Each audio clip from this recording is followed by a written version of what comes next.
మంగళవారం 6వ తేదీ ఈ నెల ఈ సార్లవాడ గ్రామం ఆమ్లెప్టాపు తిమ్మక్కపల్లి విలేజ్ గుండపాక మండలంలో రామా ఎలియాస్ రాములమ్మ అని దాదాపు 60 సంవత్సరాల ఒక ఒంటరి మహిళ హత్య గావింపబడింది అనే సమాచారం పైన కుగూర్పల్లి పోలీస్ స్టేషన్లో హత్య కేసు నమోదు చేయడం జరిగింది.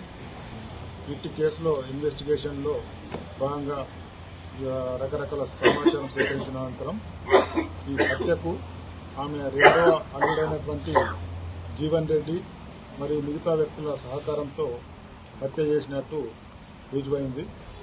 అందులో భాగంగా ఈరోజు 8 మంది టోటల్ అందులో ఇన్వాల్వ్ ఉన్నటువంటి అందరినీ కూడా అరెస్ట్ చేసి కోర్టుకు పంపించడం జరుగుతుంది. ఈ కేసు యొక్క వివరాలు ఏమనగా ఈ రాములమ్మ సార్లపల్లిలో రోడ్డు పైన హోటల్ పెట్టుకొని జీవనం సాగిస్తుంది. ఈమెకు 2 కుమార్తెలు ఉన్నారు. పెద్ద కుమార్తె హైదరాబాద్లో ఉంటుంది, పెళ్లి అయిపోయింది. రెండవ కుమార్తెను ఈ ములుగు మండలం తుర్కిబొల్లారకు ఇవ్వడం జరిగింది. అయితే ఈ కరోనా సమయంలో ఈ రెండవ అల్లుడు ప్రైవేట్ జాబ్ చేస్తుండే. ఆ జాబ్ పోయినందుకు కొంచెం ఫైనాన్షియల్ ఇబ్బందులు ఉన్నాయి.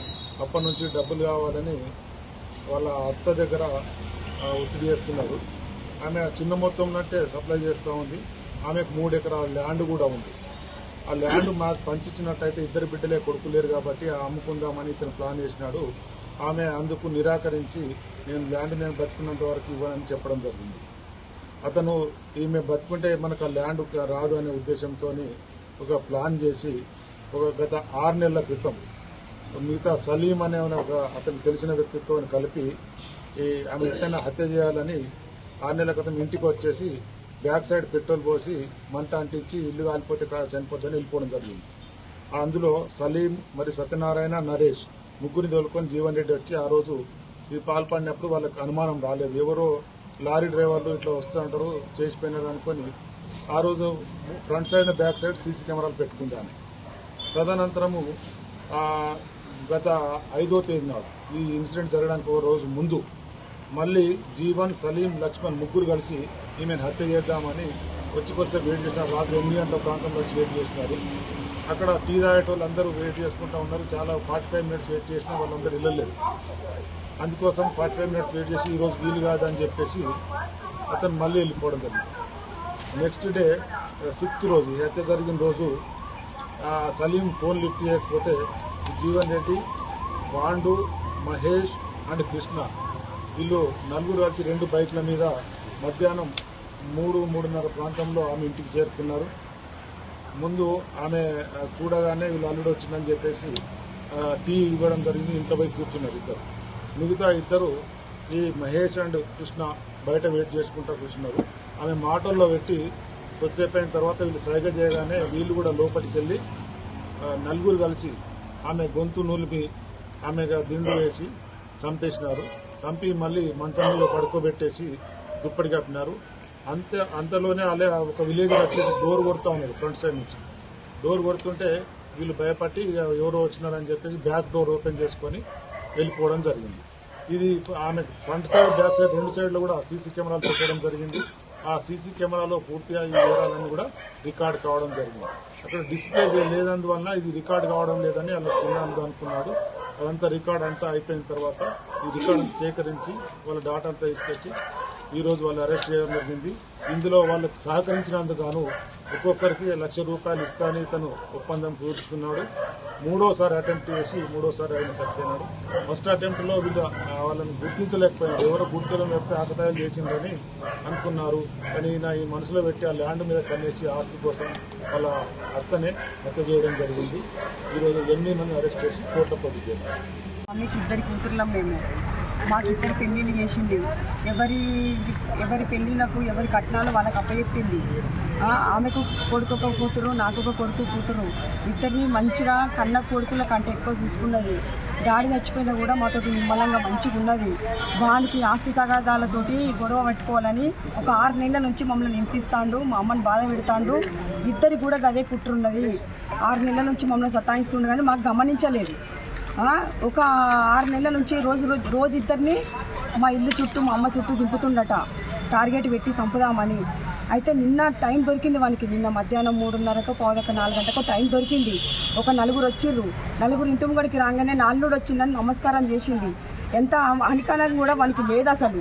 నమస్కారం ఇచ్చినప్పుడు నాల్లుడు వచ్చిండు, ఫ్రెండ్స్ని తీసుకొచ్చినామని అడిగితే ఏడుకొచ్చిన వాళ్ళు కూడా మంచిగా అని నమస్కారం ఇచ్చినప్పుడు అంటే మా ఫ్రెండ్ని హాస్పిటల్ తీసుకొచ్చినా ఈడ ఆగినాము టీ తాగుతామన్నాడట. అంత ఛాయ్ పెట్టింది, ఛాయ్ పెట్టినాక ఇద్దరిని లోపల తీసుకుపోయింది. అల్లుడిని ఛాయ్ స్టీల్ గ్లాసులో పోసింది, వాళ్ళకేమో ప్లాస్టిక్ గ్లాసులో ఛాయ్ పోసింది. మంచిగానే లోపలికి పోయిర్రు. ఒక ఇద్దరేమో రోడ్ అవతలు ఉన్నారు, ఒక ఇద్దరేమో మా ఇంటి ముంగడికి వచ్చిర్రు. హెల్మెట్ తీసిండు, మా అక్కడ హోటల్ ఉంటుంది, హోటల్ కాడ బండకాడ హోటల్ కాడ హెల్మెట్ పెట్టిండు. లోపలికి పోయిండు, వాటర్ తాగిండు. మా అమ్మ లోపలికి పోయింది, ఛాయ్ పెట్టింది. ఆయనకు ఛాయ్ గ్లాసులో ఛాయ్ పోసింది, తీసుకుపోయింది లోపలికి. ఆయనకు లోపల ఛాయ్ పెట్టించి బయటకు వచ్చింది. బయటకు వచ్చి మన అటు ఇటు గిరాకి వస్తుంటే వాళ్ళ వీళ్ళని చూస్తుంది. రోడ్డు మీదకి వచ్చి చూడంగానే అత్తమ్మ అని పిలిచిందో, లోపలికి పిలిచిందో మరి ఎట్లయిందో భగవంతుని పేరు తీసుకుపోయింది. లోపలికి పోగానే మా అమ్మ లోపలికి పోయింది. మా అమ్మ లోపలికి పోగానే ఇంకొక ఆయన లోపలికి పోయిందట. వాళ్ళిద్దరికి ఛాయ్ పోసింది. ఆడ కూర్చున్నట్టు లోపల కూర్చున్నాగానే మా జీవను బయటకు పోయిండు. బయట కెమెరాలో పడ్డ సీసీ కెమెరాలో దొరికిరు వీళ్ళంతా. బయట కెమెరా పోయి వీళ్ళిద్దరికి ఫోన్ చేసి రోడ్ అవతల నుంచి ఇద్దరు వచ్చిర్రు. వాళ్ళిద్దరు లోపలి పోయి మెయిన్ డోర్ మొత్తం క్లోజ్ చేసిర్రు. మెయిన్ డోర్ క్లోజ్ చేసి మొత్తం ఆమెను నోట్లో బట్ట పెట్టి సౌండ్, ఆమె అరుస్తుంది బయట. కెమెరాల ప్రూఫ్ కూడా ఉంది, మీకు లైవ్లో కూడా చూపెడతాను. నేను ఎవరికి భయపడా. మొత్తం ఆమె కేకలు పెడుతుంది, నోరు మూసింది. ఆయనకి చెవులు కట్ చేసి మొత్తం ఈ కమ్మలు మొత్తం తెగిపోయి రక్తాలు కూడా వెళ్ళినాయి. 2 చేతులు ఇరగొట్టిర్రు. ఆడు మొత్తం నోట్లో బట్ట పెట్టి ఒక బెడ్రూమ్లో తీసుకుపోయి మొత్తం ఆడ చంపి మొత్తం మన టవల్ ఉంటుంది కదా, దొడ్డు టవల్ తోటి ఇట్లా మొత్తం బిగించారు. ఇద్దరు ముగ్గురు కట్టి బిగించినాకనే ఆమె పానం పోయింది సార్. పానం పోయినాక ఆమెను తీసుకుపోయి మళ్ళీ ఏం చేసిండు, మా హాళ్ళ బెడ్ మీద తీసుకొచ్చి పండబెట్టి 2 బెడ్షీట్లు కప్పింది. ఆమె నిద్రపోతుందని జనాలు కనుక్కోవాలని. ఆమె నిద్రపోతుందని చూస్తే బయట జనాలు ఒక ఇద్దరు వచ్చిర్రు. ఓ పటేలమ్మ డోర్ది అంటే ఆమె తీస్తలేదు, పండుకుందేమో అని వాళ్ళు అనుకున్నారు. కానీ పండుకోలే, ఆమె చచ్చిపోయింది. వాళ్ళిద్దరు దొంగలు లోపలనే ఉన్నారు. వీళ్ళిద్దరు బయట వంగనే మన వెనుక నుండి పరారై ఒకటి పడకలేక పడితే దాన్ని ఊలగొట్టుకొని మొత్తం బయటకు వెళ్ళి వచ్చి ఏం చేసిండు, మీకు మాకు బయటకు వచ్చేసి దొంగలు మాకు ఫోన్ చేసి ఇట్లా దొంగలు వచ్చిరట, మమ్మీ చెవులు కోసేసిర్రు, మీకు మరి మీరు రండి మమ్మీ చనిపోయిందని మాకు అబద్ధం చెప్పిర్రు. సీసీ కెమెరాలో మొత్తం మాకు రికార్డింగ్తో సహా మొత్తం దొరికింది. మొత్తం మా మరిది చేసిండ్రు, మా చెల్లె చేసిర్రు, ఇద్దరు కలిసి చేసిర్రు. అన్యాయంగా ఆమెను చంపిర్రు. బంగారం లెక్క ఇద్దరిని చూసుకున్నది. మనకి ఆస్తి కావన్నట్ట. ఆస్తితోటి 6 నెలల నుంచి మమ్మల్ని కుట్ర కట్టి వాళ్ళకి ఎంత డబ్బులు ఇస్తున్నాడో తెలియదు. మొత్తం 6 నెలల నుంచి 8 మందిని మొత్తం ఆయన మీద కక్ష పెట్టి నిన్న మధ్యాహ్నం చంపేసిర్రు. అంతే. ఇక ఆయన బయటకు వెళ్ళకుండా శిక్ష పడాలి. మా అమ్మ నాన్నని ఎట్లా దూరం చేసిండో వాడు కూడా అంతే మించి ఏం కోరిక లేదుగా. చరిత్ర సృష్టించినోడు ఇప్పుడు ఆ చరిత్రని తిరగరాయబోతున్నాడు.